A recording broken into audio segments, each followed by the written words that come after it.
ini menjadi satu penyemangat ya bagi kita semuanya. Salawat dan salam kepada baginda Rasulullah sallallahu alaihi wasallam. Allahumma shalli ala sayyidina Muhammad wa ala ali sayyidina Muhammad. Para jamaah yang dimuliakan Allah, pada malam hari ini saya mau mengkaji satu hadis atau beberapa hadis dari Nabi sallallahu alaihi wasallam, kitab Riyadhus Shalihin. Mudah-mudahan kita bisa mengambil istifadah, mengambil manfaat di dalamnya ya.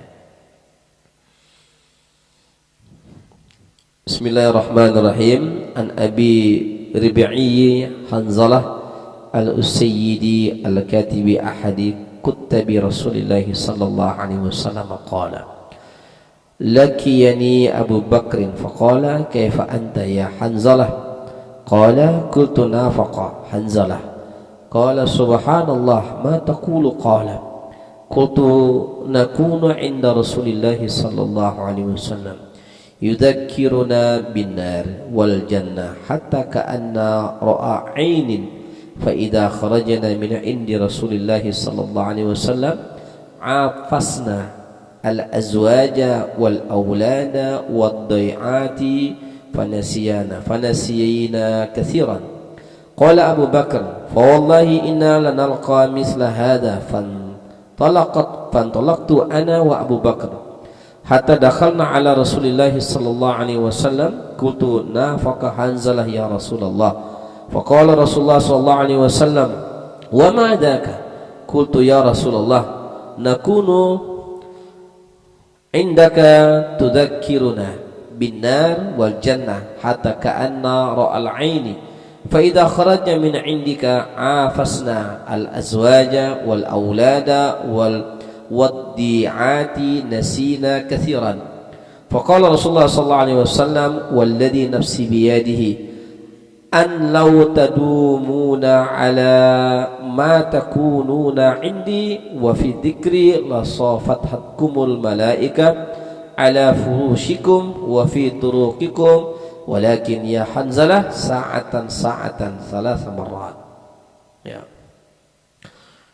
Artinya diriwayatkan dari Abu Rabi Hanzalah bin Ar-Rabi Al-Usaidi, beliau adalah salah seorang penulis Rasulullah SAW, penulis wahyu. Katanya Abu Bakar radhiyallahu anhu menjumpaiku lalu bertanya, bagaimana keadaanmu hai Hanzalah? Aku menjawab, kata Hanzalah, Hanzalah telah bersikap munafik ya Abu Bakar. Abu Bakar berkata, subhanallah, apa yang engkau katakan? Aku menjawab, suatu ketika kami sedang berada di tempat Rasulullah SAW, berada di sisi Rasulullah, sementara beliau menjelaskan tentang neraka dan surga, sehingga seolah-olah kami bisa menyaksikannya dengan mata kami. Tetapi tatkala kami keluar dari tempat Rasulullah SAW, keluar dari sisi Rasulullah SAW, tidak lagi bersama dengan Rasulullah SAW, dan kemudian kami kembali ke rumah dan bersenda gurau dengan istri, dengan anak-anak, dan melakukan berbagai macam rutinitas urusan-urusan kami, maka banyaklah yang kami lupakan. Abu Bakar berkata, demi Allah, aku merasakan seperti yang engkau rasakan wahai Hanzalah. Lalu aku dan Abu Bakar segera berangkat hingga ke tempat Rasulullah SAW. Lalu aku berkata, Hanzalah telah bersifat munafik ya Rasulullah. Maka Rasulullah bersabda, wahai Hanzalah, mengapa demikian? Aku berkata kepada beliau, ya Rasulullah, ketika kami berada di sisi engkau, lalu engkau menjelaskan kepada kami tentang neraka dan surga, maka seolah-olah kami menyaksikannya dengan mata kepala kami. Tetapi manakala kami telah keluar dari tempatmu, berpisah darimu ya Rasulullah, lalu kami kembali ke rumah kami, dan kami bersenda gurau dengan istri kami, dengan anak-anak kami, dan melakukan berbagai macam aktivitas pekerjaan kami, maka kami banyak melupakan akhirat. Rasulullah SAW bersabda, demi Allah, zat yang jiwaku dalam genggamannya, sekiranya kalian terus menerus terkenang segala sesuatu seperti ingatan kalian ketika berada di tempatku, dan teringat niscaya para malaikat menjabat tangan kalian, baik di tempat tidur kalian maupun di jalanan kalian. Tetapi wahai Hanzalah, sesaat demi sesaat. Beliau mengulanginya sampai 3 kali. Baik, ini ada penjelasannya ya. Oke. Para hadirin yang dirahmati Allah Subhanahu wa taala, hadis ini hampir sama dengan yang kita alami semuanya. Kalau udah goreng tahu udah lupa, mana ada zikir. Kalau sudah ngecat itu enggak ada, itu udah lupa itu. Kalau sudah kasih makan kambing 100 HP, lebih banyak lupanya daripada ingatnya. Ya, kerja apalagi bersendagurau sama istri sama anak, lebih banyak lupanya. Keadaan sahabat itu kurang lebih sama dengan apa yang kita rasakan. Sehingga ini yang membuat Hanzalah itu orang penulis wahyu, katibun Nabi sallallahu alaihi wasallam. Dia takut jangan sampai sifat munafik itu ada padanya, takut sekali. Jadi para sahabat itu takut sekali memiliki sifat munafik. Di depan orang dia luar biasa, dalam kesendirian dia luar biasa juga. Ya, dia menampakkan yang zahir tetapi dia menyembunyikan yang tidak baik pada dirinya, itu munafik. Ya, maka para sahabat itu takut sekali dengan sifat munafik ini. Oleh sebab itu di majelis zikir, di majelis tasawuf, ini yang kita kaji supaya kita benahin. Ya. Ya. In tukhfu ma fi sudurikum aw tubduhu ya'lamuhu Allah. In tubdu, apa yang kamu, in tukhfu ma fi sudurikum, apa yang kamu sembunyikan dalam hatimu, kata Allah. Aw tubduhu, atau apa yang kamu nampakkan, ya'lamuhullah, Allah tahu. Jadi jangan hanya dalam ramai kita kelihatan soleh, dalam kesendirian kita kelihatan salah-salah. Ya, dalam keramaian kita semangat, dalam kesendirian kita tidak semangat. Ini perlu kita berhati-hati dengannya. Ya, tapi tidak mengapa kalau misalnya kita dalam hal ini, saya punya iman ini masih keropos nih, maka memperbanyak di dalam keramaian. Untuk apa? Untuk mengambil semangat dalam ibadah. Maka kita di majlis ini adalah ada namanya zikir berjamaah, supaya mengambil semangat bersama-sama itu. Ya. Adapun kita ketika zikir sendiri, kan ada ayat yang disebutkan dalam Al-Qur'anul Karim. Gimana itu ayatnya ya? Masya Allah, saya lupa. Allahumma shalli ala sayyidina Muhammad. Ya. Berzikirlah kamu kepada Allah Subhanahu wa taala, kalau tidak salah artinya seperti itu. Dengan dikeraskan, ya. Dengan jahar, dan jangan dikeraskan terlampau tinggian. Kalau tidak salah seperti itu, gimana ya? Saya mohon maaf, karena agak oleng ini sehingga tidak konsentrasi betul. Ya, padahal tadi sudah dihafal ayatnya. Artinya bahwa ya, berzikir kepada Allah Subhanahu wa taala, ya, baik di dalam keramaian maupun di dalam kesendirian, jadikan sama saja. Ya. Semangat kita dalam beribadah kepada Allah berjamaah itu dituntut oleh Allah Subhanahu wa taala. Dan semangat juga kita dalam beribadah kepada Allah dalam kesendirian itu juga dituntut oleh Allah Subhanahu wa taala. Dua-duanya baik. Ketika berjamaah itu sebagian daripada syiar. Wa may yusyairillah fa innahu min taqwal qulub. Kita menjadikan ini sebagai syiar dakwah. Seperti misalnya salat 5 waktu, sehari semalam di masjid. Itu tuntutannya adalah kita berjamaah di masjid sebagai syiar.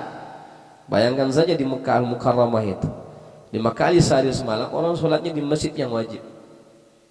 Ya, itu 1 atau 2 jam atau 3 jam sebelum azan berkumandang, orang berlomba-lomba datang ke masjid. Di samping mengambil fadilah 1000 kali lebih baik ya daripada sholat di luar Masjidil Haram, pahalanya, fadilahnya.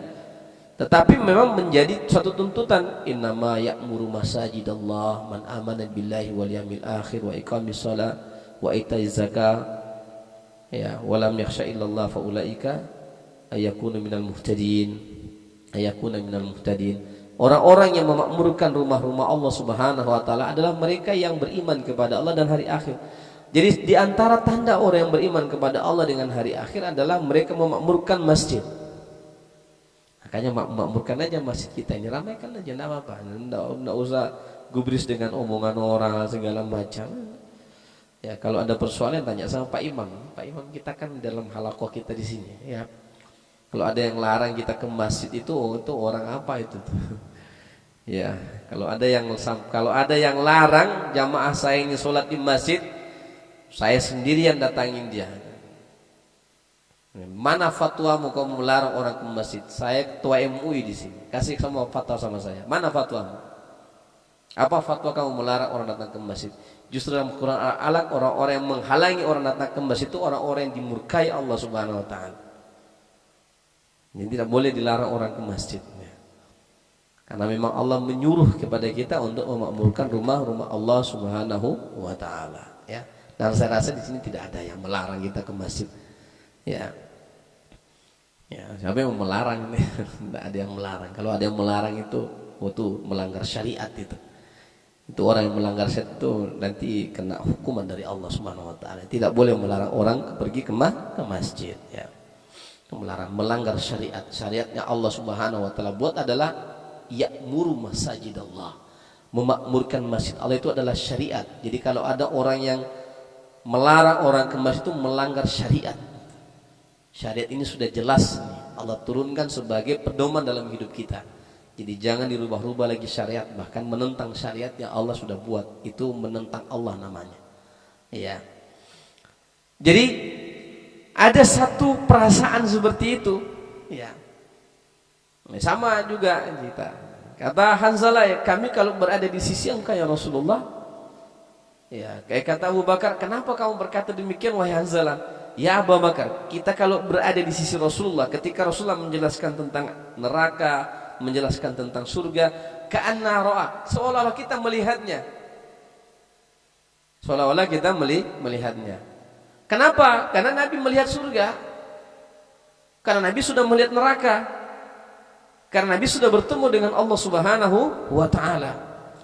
Jadi makanya yang paling makrifat kepada Allah, yang paling mengetahui hari akhirat para nabi dan rasul. Makanya kita harus ikuti nabi dan rasul.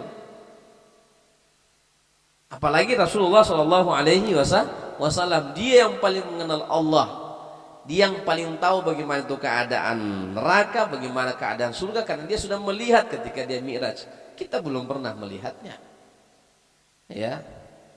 Tetapi kita merasakan itu semua dari kegoncangan batin kita ketika ada penjelasan tentang neraka, penjelasan tentang surga. Itu sudah selesai disampaikan oleh baginda Rasulullah Sallallahu Alaihi Wasallam, sudah selesai dijelaskan oleh Allah dalam Al-Quranul Karim. Ya, bagaimana dalam Allah Taala berfirman, makanan neraka itu adalah ya duri yang ketika dimakan nyangkut di leher. Ya. Itu baru makanannya itu. Khuduhu fagulluhu summal jahima salluha. Makan itu, masuk kamu ke dalam api neraka. Masya Allah. Jadi ketika dijelaskan ayat-ayat Quran seperti itu, orang ketakutan. Ya, Masya Allah. Ketika dijelaskan tentang surga, orang bersemangat itu.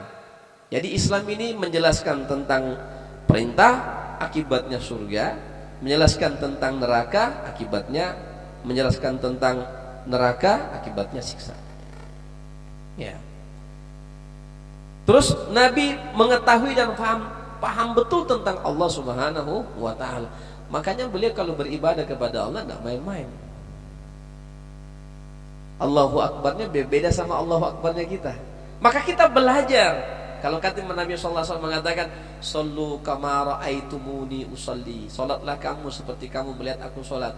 Salatnya Nabi itu secara zahir diajarkan secara syariat, tapi secara batiniah ini perlu jalur juga.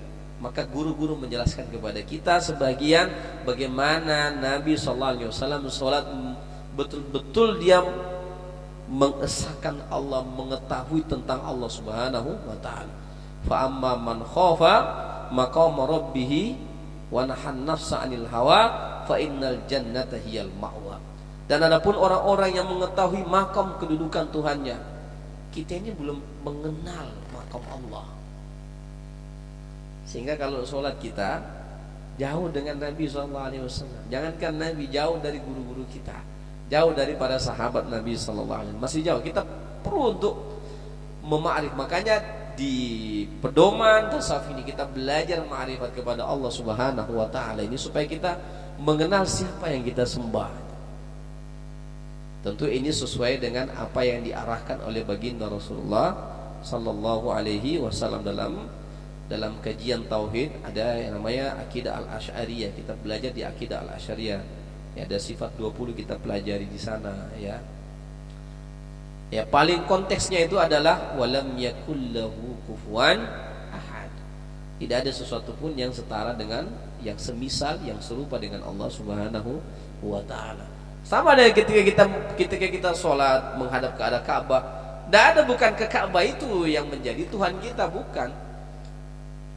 Kita mencium Hajar Aswad itu bukan Hajar Aswadnya itu, bukan itu yang kita hanya menjalankan apa yang Allah perintah. Allah perintah kita untuk tawaf, kita tawaf. Sunnahnya Nabi untuk mencium Hajar Aswad, kita cium. Sunnahnya kita mengelus rukun Iraki, rukun Yamani, kita elus. Sunnahnya kita ucap bismillah ya Allahu akbar, kita kecup bismillah ya Allahu akbar. Tetapi yang dimaksudnya di situ secara ketauhidan bukan itu yang kita sembah. Yang kita sembah adalah Allah. Itu adalah perintah untuk kita melaksanakan tuntunan syariat likulli syai' likulli ummatin syir'atan wa minhaja. Setiap umat itu Allah sudah menentukan syariat dan manhaj mereka. Maka syariat dan manhaj kita adalah seperti yang kita laksanakan sholat 5 kali sehari semalam. Menghadap ke mana? Mustaqbilal kiblati, menghadap ke arah kiblat. Supaya apa? Supaya kita punya arah yang sama dalam beribadah kepada Allah. Andai kan tidak ada arah yang sama, ada yang mau ke arah utara, ada yang mau ke arah selatan. Sementara ini berjamaah, bersaf. Kalau ada yang mau suka-suka, saya mau arah barat lah sekali-sekali. Pak Imam bilang, saya mau arah timur. Macam mana itu kira-kira? Nggak ketemu, nggak jumpa. Kalau berdiri masih mending, pada saat ruku bertemu pantat kita kan. Jadi fawalli wajhaka syatral masjidil haram fa inna ma tuwallu fasama wajhullah. Maka kami hadapkan wajahmu ya Muhammad ke arah Masjidil Haram. Tapi dimanapun kamu hadapkan wajahmu, di situ kamu menemukan Allah Subhanahu wa taala. Kalau kita tidak tahu di mana arah kiblat ini ya sudah bismillah ya Allahu akbar. Sudah. Karena Allah melihat, misalnya kita di lautan, kita tidak tahu menentukan arah kiblat ini di mana, kita tidak punya ilmu, sudah Allahu akbar.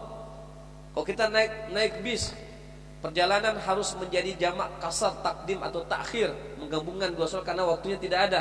Kita di bus, jangan karena kita di bus kita tidak sholat, tayamum saja.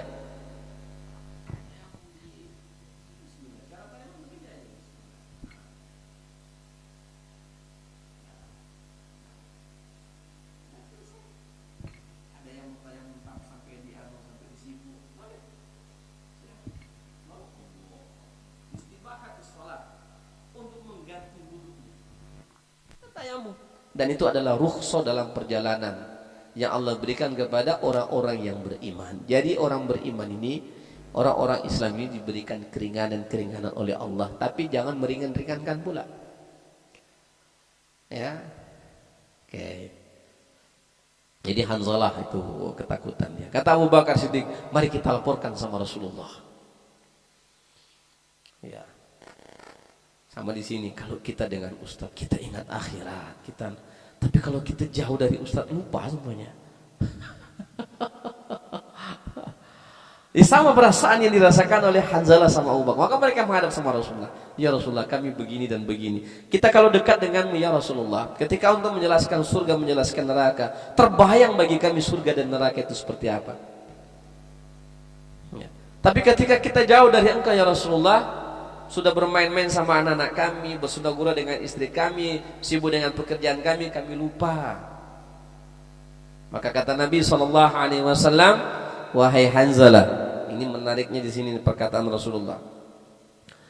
Kata Nabi sallallahu alaihi wasallam, ya. Walladzi nafsi biyadi. Nabi kalau bersumpah itu walladzi nafsi biyadi. Demi jiwaku yang berada di tangan Allah Subhanahu wa taala. Yadi itu kan tangan, tapi jangan diserupakan dengan tangan saya. Tidak boleh. Walam yakul lahu kufuwan ahad. Makanya itu perlu kita belajar kitab tauhid supaya jangan menyerupakan Allah. Kalau Allah kata tangan, ya sudah, kita serahkan bulat-bulat kepada Allah. Kaifiatnya bagaimana, apa? Karena kita tidak tahu. Jangan mengarang-arang seperti orang menggambarkan dewa mereka punya tangan, berapa tangan itu, berapa kepala. Itu salah besar, tidak boleh diserupakan Allah. Apa kata ulama? Apa yang terlintas dalam benakmu tentang Allah dalam rupa, sesungguhnya dia bukanlah Allah. Walam yakul lahu kufuwan ahad.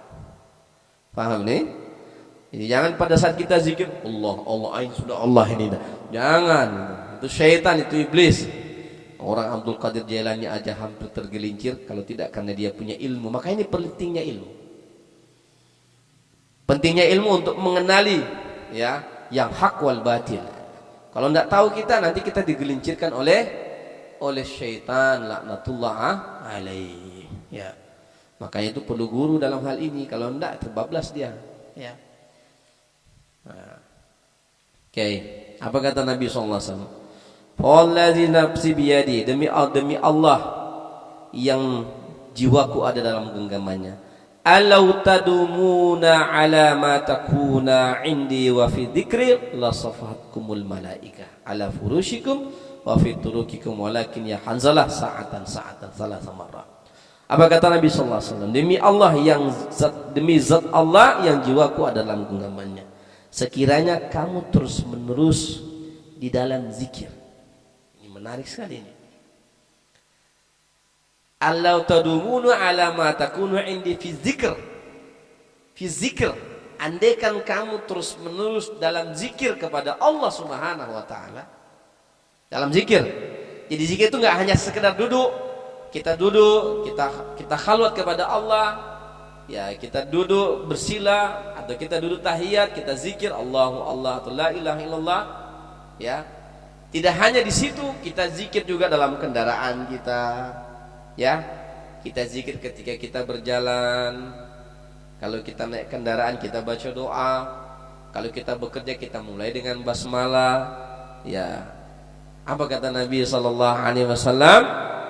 La safahatkumul malaika. Maka para malaikat itu akan menjabat tangan kalian. Insyaallah. Malaikat akan menjabat tangan kalian. Makanya itu daripada dalam mobil kalian membaca WA tidak jelas, nonton apa tidak jelas, lebih baik. Sama juga kalau dalam majelis zikir sambil menunggu ustadz ya. Daripada nonton yang enggak jelas, menonton apa di HP nanti terbawa dalam zikir nanti itu, ya. Ya sudah kalian zikir saja. Paling minimal Allah. Niscaya kalian disafahatkan, dijabat tangan kalian sama malaikat. Ini bukan saya yang ngomong ini. Yang ngomong ini orang yang dibukakan alam gaib kepadanya, yaitu Rasulullah sallallahu alaihi wasallam. Ya. Maka malaikat akan menjabat tangan kalian baik di tempat tidur kalian maupun di jalanan. Ya, kalau kita mengendarai kendaraan motor atau mobil, makanya kadang-kadang ketika kita main kendaraan, kita berzikir kepada Allah, itu tidak terasa kadang-kadang netes air mata kita. Atau kita bersolat kepada Nabi, netes air mata kita. Kenapa begitu Ustaz? La safahatkumul malaika. Pada saat kamu mengendarai kendaraan, pada saat kamu bawa motor misalnya, dan kamu berselawat kepada Nabi, atau kamu berzikir kepada Allah, atau kamu beristighfar kepada Allah, apa saja zikir yang kamu lakukan dalam perjalanan itu, maka ada terasa dalam dirimu tiba-tiba kamu menangis. Apakah karena mengingat kebesaran Allah atau mengingat Rasulullah sallallahu alaihi wasallam, ataukah kita semuanya mengingat dosa kita, menetes air mata kita? Karena kenapa? Kita bersama, tangan kita dijabat oleh malaikat. Tapi tangan kita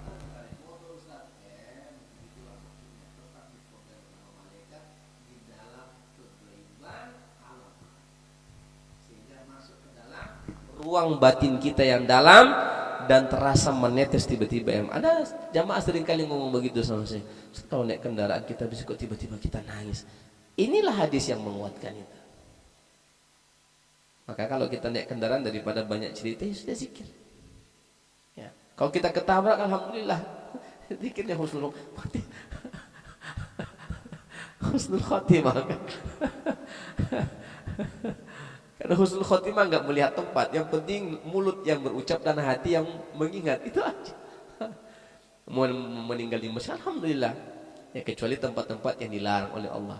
Meninggal di jalan, kita mau pergi bekerja, lagi kita zikir, alhamdulillah. Ya, kita keluar dengan bacaan Bismillahirrahmanirrahim, la haula wala quwata illa billah, alhamdulillah. Nah, ini semuanya menjadi amalan-amalan kita, jangan dilepas, ini rutinkan. Ya, rutinkan. Insya Allah malaikat itu akan membersamai kita. Ya, karena Allah memerintahkan mereka untuk membersamai orang-orang yang senantiasa berzikir kepada Allah di mana dan kapanpun. Saya pernah mengatakan, kenapa saya mengajarkan zikir kepada kalian sebagai satu rutinitas dalam amaliyah, di mana banyak sekali ya amaliyah-amaliyah yang diajarkan oleh Rasulullah. Saya mengambil salah satunya, yaitu adalah apa? Amalan zikir yang kita rutinkan. Kenapa amalan zikir yang kita rutinkan ini tidak memakan biaya? Pakai antum pakai kaos pendek aja pun, pakai celana panjang berzikir kepada Allah jadi. Nah, harus pakai jubah kayak saya begini terus antum berzikir, tidak perlu. Ya, yang penting hatinya connect terus dengan Allah Ta'ala. Antum mau bersolat kepada Nabi SAW sambil bekerja sambil menggoreng, ya silahkan. Ya, mudah-mudahan nggak gosong kan, malah jadi enak karena dipakai sholawat itu menggoreng kan. Nah, subhanallah. Jadi tidak terhad oleh ruang dan waktu. Kenapa saya mengajarkan betul di samping ini adalah amalan yang agung di sisi Allah, dan juga adalah amalan ini mudah dilakukan. Kata Nabi SAW ketika ditanya oleh Ali bin Abi Thalib, ya, adalah sahabat Nabi SAW, berikan saya satu amalan ya Rasulullah yang menjadi sesuatu yang saya ini malas mau belajar, saya gitu ya. Saya ini untuk amal-amal yang lain agak berat. Kasih saya satu amal ibadah yang ringan bagi saya tetapi dahsyat gitu. Kata Nabi SAW, ratban lisanuka bizikrillah. Basahi lisanmu dengan berzikir kepada Allah. Ya, kan tidak perlu kayak ustadz jadi pakai sorban kayak begini antum harus zikir kepada Allah, kan tidak perlu. Kecuali misalnya kita ada waktu-waktu khusus untuk kita menjaga adab. Tapi selain itu, itulah disebut dengan sholatu daiman dalam kajian tasawuf. Sholat sepanjang waktu. Sholatnya di mana maksudnya? Zikir kepada Allah Subhanahu wa Ta'ala. Kalau kita mau tidur bagaimana? Dawamkan itu zikir Fatimah. 33 kali subhanallah, 33 kali alhamdulillah, 33 kali Allahu akbar. Ditambah lagi subhanallah, alhamdulillah, wala ilaha illallah akbar. Wala haula wala quwata illa billahil aliyyil azim. La haula ilaha illallah wahdahu la syarika la lahul mulku wa lahul hamdu yuhyi wa yumiitu wa huwa ala kulli syai'in qadir. Zikir istighfar, astaghfirullahaladzim, astaghfirullahaladzim. Siapa yang istighfar 3 kali kata Nabi SAW ketika dia berada di pembaringannya, maka Allah ampuni dosanya. Walaupun dosanya itu sebanyak sebesar alam sampai ke langit dia punya dosa, Allah akan ampuni. Mudah, 3 kali aja. Astagfirullahaladzim, astagfirullahaladzim, astagfirullahaladzim. Ayo. Ini bukan saya ngomong, Rasulullah SAW. Kalau kamu mau habis sholat, jangan lupa zikir. Subhanallah, subhanallah. Kalau tidak mau ikut sama-sama imam, jangan ditinggal itu zikir. Jangan Allahumma antas salam wa lantas jalan. Ini ada juga jamaah habis pak imamnya masih dia cepat betul keluar. Apa zikirnya orang ini? Tenang Ustaz, zikirnya sambil jalan. Janganlah dulu.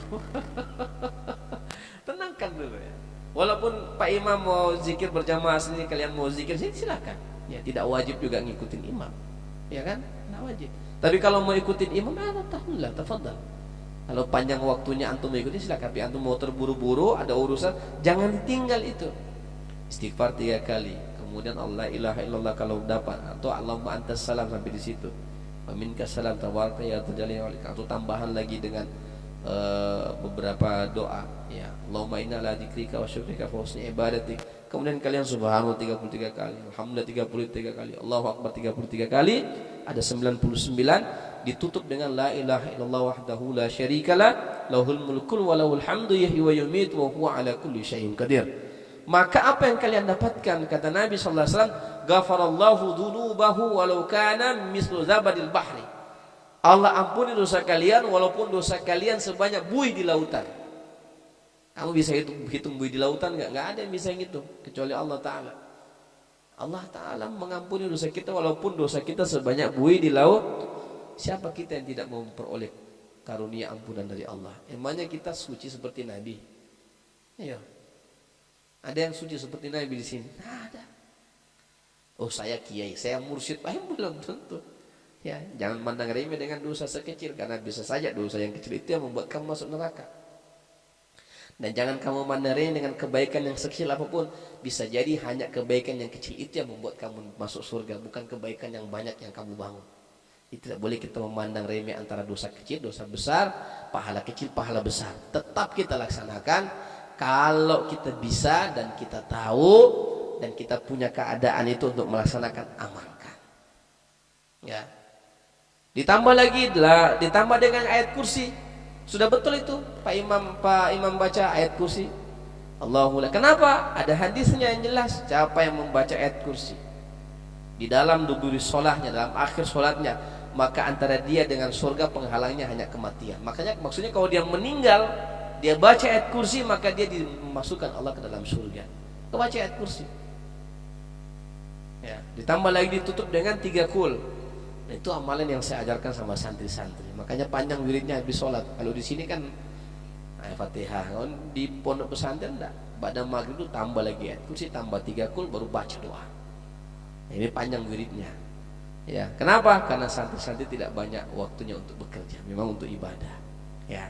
Dan ini kita harus belajar. Ini kita kan di sini santri-santri juga, santri kalong kan? Ini fadilah ini kita kejar ya para jamaah sekalian rahimani wa rahimakumullah. Kenapa saya mengajak juga antum semua begitu? Jangan hanya cukup dengan apa yang kita dapatkan. Ya, tidak boleh ya. Saya sudah pernah kaji kemarin kan? Ya. Qanaatul akhirah Tama'atul akhirah wa qanaatid dunya.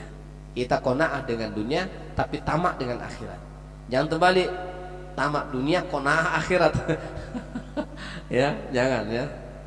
Ya, paling minimal sebanding. Kalau antum sibuk dengan dunia luar biasa hari ini, antum harus barengi sibuk juga dengan akhirat. Ya. Caranya gimana? Bangun sholat tahajud. Ya. Atau zikir-zikir sebelum tidur. Yang tadi itu luar biasa pahala-pahalanya yang Allah berikan kepada kita. Insya Allah ini saya ajarkan tentang fadailul a'mal, keutamaan dan fadilah-fadilah amal, supaya kita juga mengetahui bahwa yang kita zikirkan ini ada konsensus dalilnya, tidak hanya ngarang-ngarang cerita Ustaz ya. Ini para jamaah sekalian, betul Allah. Jadi kata Nabi sallallahu alaihi wasallam, ya Hanzalah, sa'atan, wahai Hanzalah, segala sesuatu itu ada waktu-waktunya.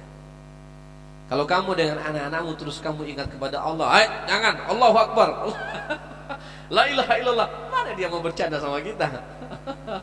Tiba-tiba teman anak istri kita, Allahu Akbar, la ilaha illallah, kita wah ini ayah ini mentah-mentah ikut majelis zikir terus. Tidak juga begitu ya. Maksudnya Nabi SAW, agama Islam ini sudah sempurna ya. Saatnya antum bekerjalah. Tapi kalau antum barengi, ini kan ayatnya indah sekali ayat ini.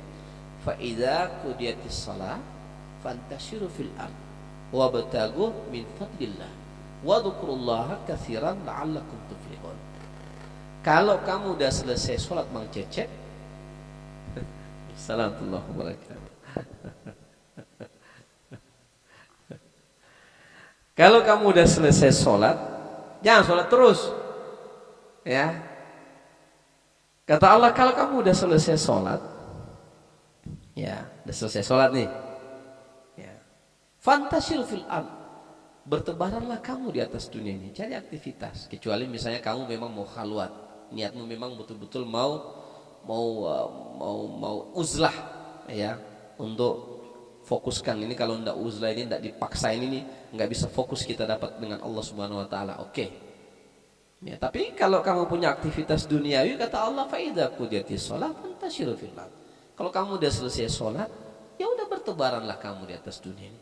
Wabtaghu min fadlillah, dan carilah rezeki Allah yang ada di seantero dunia ini. Sebagai karunia Allah berikan untukmu. Ya. Tapi ingat kata Allah, wadhkurullaha katsiran. Ketika kamu memperoleh nikmat dari Allah, jangan kamu lupakan Allah. Karena kenapa?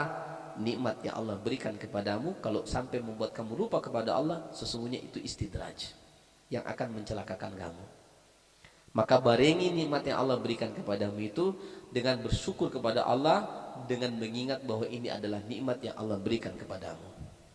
Kata Nabi Sulaiman ketika ditanya, ini semua ini Allah yang ada sama kami ini luar biasa. Kata Nabi Sulaiman, hadza min fadli rabbi liyabluwani aashkur am akfur. Ini semua adalah karunia yang diberikan Allah kepadaku. Apakah aku bisa bersyukur atasnya atau aku malah kufur atas nikmatnya? Nah, jangan kita sampai di situ, jangan berkufur nikmat. Caranya gimana? Berzikirlah kita kepada Allah atas nikmatnya. Tapi kata Allah, ketika kita berzikir, bersyukur kepada Allah atas nikmatnya, apa kata Allah? La'allakum tuflihun. Insyaallah kamu akan memperoleh keuntungan. Keuntungannya dua. Keuntungannya kamu dapat nikmat dunia dari Allah, dan keuntungan yang kedua, kamu memperoleh nikmat tambahan dari Allah Ta'ala berupa surga karena kamu syukur kepada Allah.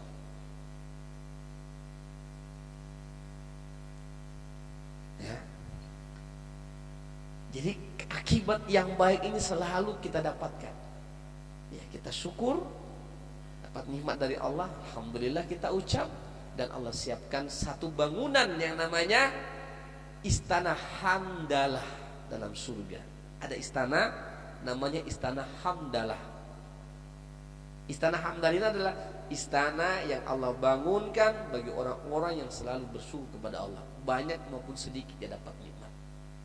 Jangan hanya banyak baru kita ucapkan alhamdulillah, begitu sedikit auzubillah. Ada begitu. Alhamdulillah, alhamdulillah, tapi hatinya menggerutu. Halah. Ya. Oh, jangan ya. Dua-duanya adalah nikmat dari Allah Subhanahu wa taala. Alhamdulillah, kalau banyak alhamdulillah, sedikit alhamdulillah, ya. Utsman bin Affan radhiyallahu taala anhu mengatakan begini, saya ini bekerja mencari dunia untuk berzakat dan sedekah. Paham nih? Saya ini mencari dunia, kata Utsman bin Affan, saya ini mencari dunia untuk apa? Untuk supaya saya bisa zakat, dan saya bisa sedekah, dan saya bisa infak. Jadi tidak dilarang kalau antum semua jadi kaya, tapi niatkan untuk bisa zakat, untuk bisa sedekah, untuk bisa membantu orang lain. Serahkan kembali kepada Allah yang memiliki harta itu. Niscaya kalian itu punya harta akan disimpan oleh Allah di akhirat, nanti akan kalian dapatkan lebih banyak daripada apa yang kalian bagi kepada orang lain. Assalamualaikum warahmatullahi wabarakatuh.